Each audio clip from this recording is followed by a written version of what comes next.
আপনাদের কাছ থেকে সেই বিপ্লবী স্লোগান আমরা দেখতে পাচ্ছি আপনাদের প্ল্যাকার্ডে, ফেস্টুনে সেই সংস্কারের আহ্বান।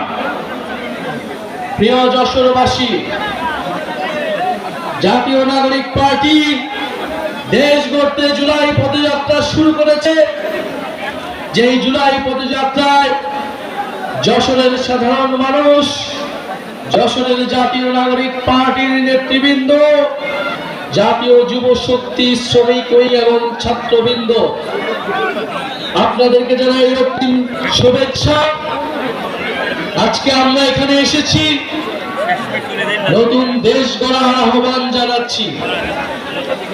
এই গণ অভ্যুত্থানে আপনাদের যশোরের সন্তানেরাও শহীদ হয়েছে। আমরা স্মরণ করছি সেই সকল শহীদদের। আমরা স্মরণ করছি শহীদ রাব্বিকে, শহীদ ইমতিয়াজকে, শহীদ তৌহিদকে, সেই সকল শহীদ পরিবারদেরকে শ্রদ্ধা জানাচ্ছি। যারা আহত হয়েছিলেন, যারা এখনো আহত অবস্থায় আছেন, তাদেরকে সম্মান জানাচ্ছি। এই যশোর শিল্প, সংস্কৃতি এবং ঐতিহ্যের নগরী। এই যশোর 1971 সালে প্রথম শত্রুমুক্ত এলাকা হয়েছিল। আমরা যশোরের সেই প্রতিরোধ, যশোরের সেই দ্রোহের ইতিহাস জানি।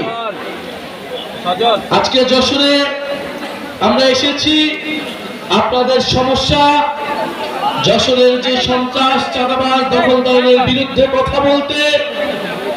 আমরা আপনাদেরকে জানাতে এসেছি আগামীতে সামনে একটি বড় আন্দোলন তৈরি হচ্ছে। সেই আন্দোলন হচ্ছে দুর্নীতিবাজ এবং চাঁদাবাজদের বিরুদ্ধে। গণ অভ্যুত্থানের মাধ্যমে আমরা সংস্কার এনেছি, কিন্তু এই সংস্কার প্রক্রিয়া পদে পদে বাধাগ্রস্ত হচ্ছে দুর্নীতিবাজ, দখলদার এবং চাঁদাবাজদের কারণে। এবার আমাদের মাঠে নামতে হবে দুর্নীতিবাজ এবং চাঁদাবাজদের বিরুদ্ধে। আজকে লিখে রাখেন, বাংলাদেশের সামনে একটি বড় আন্দোলন তৈরি হতে যাচ্ছে দুর্নীতির বিরুদ্ধে এবং চাঁদাবাজের বিরুদ্ধে। দুর্নীতি যারাই করবে, যদি এনসিপির লোকেরা করে, তার বিরুদ্ধে সাধারণ মানুষজন রাস্তায় নামবে। যারা দুর্নীতিবাজ, নানান দলের বিরুদ্ধে ভিতরে অনুপ্রবেশ করেছেন, তারা এখনই সাবধান হয়ে যান, হুঁশিয়ার হয়ে যান। প্রিয় যশোরবাসী, আমরা জানি যশোরের স্বাস্থ্য অব্যবস্থাপনা, মানুষ এখানে স্বাস্থ্য সুবিধা পায় না।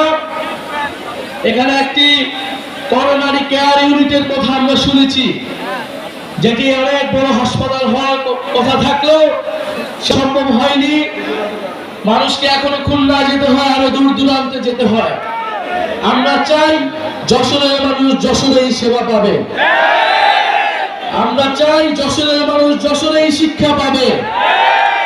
আমরা ভবদহ বিলের জলাবদ্ধতার কথা জানি।